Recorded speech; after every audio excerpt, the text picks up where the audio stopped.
different than the year before, and this is like the biggest, the most crazy IMATS I've ever been to. You guys are some of the most beautiful people I've ever seen attending IMATS. I was like, my goodness, like people keep getting better looking at every IMATS. Makeup's better, hair's better, everything. So I'm so excited to be here. I'm so excited you guys waited to see me here, so thank you. And have some awesome things. We're going to do a question and answer, but I wanted to start off. How many of you guys know my story by show of hands, how I got started in the makeup biz? Really? That's not very many. Well, I will go through my little story of how I got started, and then hopefully it'll encourage you guys along the way, and if you're feeling like, this is so hard or difficult, you can be like, oh, she went through the same thing I did. She was a waitress too, or whatever else may encourage you too. So basically I was in beauty school, and I hated doing hair shortly after I started beauty school. I was like, I really hate doing hair. This is very funny that I'm in beauty school. But I would do makeovers on everybody. I'd have like my makeup sheet would be like 1 million makeup applications and no perms or haircuts. And I was like, oh, I'm gonna keep doing this, but I can't even gotta like do haircuts, do a pedicure, do a manicure. I'm like, okay, let me just finish making her look beautiful. So I was almost about, right when I was ready to graduate, there was a big hair show, and it was at the Staples Center in LA. So I went to the hair show, and there was makeup booths there. And that was like, oh my gosh, the makeup booth, like the hair I didn't really care, but the makeup booth like made me so nervous because I was like, that's what I love. And I used to tell people, it was like when you like a really cute guy and you're nervous, like you can have a guy friend and you're like, whatever, I hate chocolate, I hate that movie. But like the cute guy is like, what's your favorite color? And you're like, I don't know, what's yours? That was like the makeup world, like hair, I was like, oh cool, hey, you're so-and-so famous hair person, awesome, I'm Kandee. And then like when I got to the makeup, I was like, it took me like 10 minutes to go talk to the makeup artist there. And I remember I went up there and he was really tall, like a really tall man. It was kind of intimidating me even more. And so I got the nerve up and I was like, hey, my name's Kandee, I'm in beauty school, and I really want to do makeup, and do you have any advice on how I can get started? Do you need an intern or apprentice or someone just like walk around and fan you with things or something? And he was like, yes, do you want to work on a movie? And I was like, my breath just like left every part of me inside. And I think it was about 2 weeks later, I found myself on the set of the first movie I'd ever worked on. And I was just like in wonderland, like everything. I was just like, I love the light stand, I love this. You have a food table for people all day long. Like, the makeup trailer, I took like 1 million pictures because I couldn't believe I was actually in one. And I realized like I was so emotional, like I felt like crying like all day long. Like everything we did, I was like wanting to cry. I was like, I think this is what I want to do because I'm so emotional over like being here and getting to do this. And I apprenticed with him and he was amazing, and I learned so many things from apprenticing with him. So as soon as I finished beauty school, I did more things with him, and I worked in LA and I started working on my own. It was really hard for a long time. I was a waitress more often than I was makeup artist, and then people would be like, well, what do you do? And I was like, I wasn't really making money from being a makeup artist yet, so I was like, well, I'm a waitress, but I really make up like, 1 hour a weekend, and I really wish it was my job. And so eventually I kept working, and then all of a sudden I was like, I can like proudly tell people I make my income 100% from doing makeup. And the first time I did that, it felt so weird to me. And they're like, what do you do? And I was like, I'm a makeup artist. I was like, I'm legit, like I'm for real making money from doing makeup. This is so awesome! And so that was such a funny turning point because I know the hours I put in, the amount of free jobs I did, like years. I'd be like, hey, you want to work on this video? You want to work on this movie? I'm like, what's it paying? They're like, $5 a day. Oh, we'll pay your parking. We'll buy you lunch. And like, it was so many of those days. And because I was a single mom, nobody knew like what I went through to do what I was doing.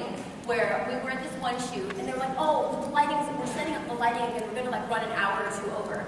And like that hour or two over was when I needed to pick my son up from daycare, and they charge you like quadruple every hour you're late. And I remember they were sitting there like, oh yeah, no problem, take your time. And I was like, hey, can I help you guys set up? Like, what can we do? You want me to move this light? Like, what can I do? You need a snack, want me to fire up your car? What can we do to make this happen faster? I remember the job they paid me $40 for my gas, and it cost me $120 in overcharge fees for picking up my son from the daycare that late. I was like, I can't do this. Maybe I'm not meant to be a makeup artist. Everything's so hard.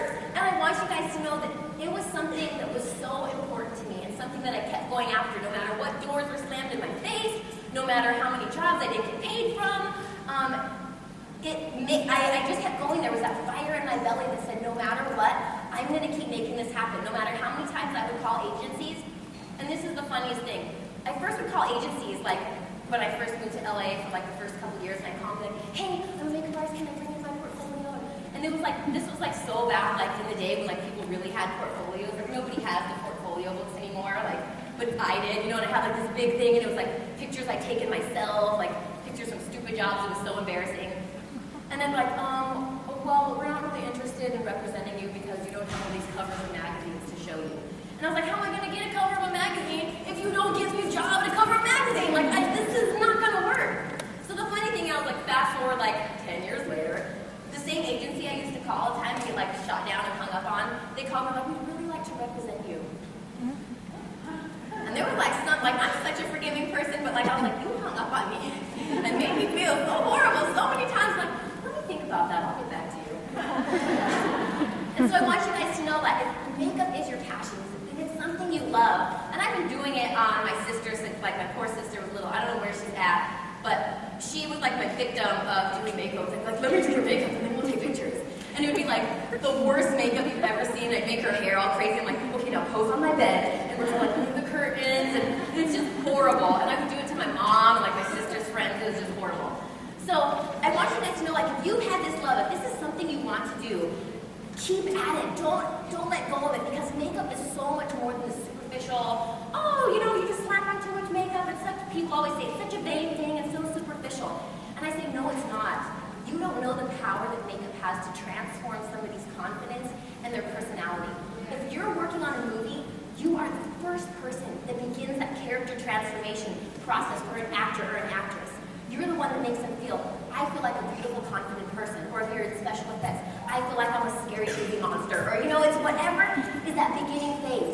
And when you work on everyday people, which is my favorite thing to do, I've worked on celebrities before, and you know what? Celebrities are used to getting made up, and they're used to feeling pretty. So whatever, you made them look pretty for the billionth time. When you make someone that's never put makeup on, or who's never looked in the mirror and thought of themselves as beautiful, when they look at themselves the first time and think, maybe for the very first time in their life, I might look pretty. And they're crying because you brought something out of them that they never saw, that was waiting there all along. That is what means the most to me. I don't care if I don't have a roster that says I did Britney Spears and Michael Jackson's makeup. If it means that the people that I did makeup on are going to change their life, and the women that I've seen crying when they look in the mirror and they're like, you know what? I've never thought I was beautiful until this day, right here. You don't know what a gift that is to give somebody. And I want you guys to know that when you look at makeup that way, when you see a face, because when I first started, I used to get nervous. So if I was on a commercial or whatever, and an art director would be like, you need to do this, I want it to look like this, like that, smoky eye, clean up, glam, like, you know, whatever. I would get nervous at first, and I'd be looking around like, oh, she has almond-shaped eyes. What if I don't make them look right? Hers are really round. How do I make them look more almond? Like, what do I do to splendorize her nose? Like, I'd be so nervous. And when you talk yourself back through the process and you say, no, think like an artist. I'm an artist, and this is just a face that I'm bringing out highlights, I'm shading, I'm contouring, I'm bringing out the best of what I see. Where you become like a face hunter. So in everybody's face that I look at, I'm not looking like, oh gosh, that's weird. Oh, look at her hair, look at her eyebrows. You start looking at features like, oh, I can really bring out her cheekbones. Oh my gosh, she has amazing mouth. I can accentuate this. Or she doesn't even know how awesome I can make her look if I tweeze her eyebrows, or, you know, whatever it is. So I want you guys to start doing that too, and you start learning the process.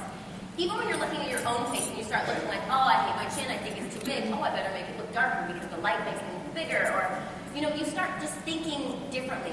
I would get art books, like painting books, drawing books. I've been doing painting and drawing I've done since I was little tiny. So my mom had me doing like shading exercises with this shading art book when I was like 6 and 7. So it's the same thing for me. It's just shading and highlighting and blending. And when you think of it that way, when you break down a look, it becomes so much easy because you're like, if something protrudes and is sticking out more, instead of making it light, which is bright, because our eyes are always drawn to the light, the bright, whenever light goes off. Like, oh, I'm just staring at these lights because they're bright right now.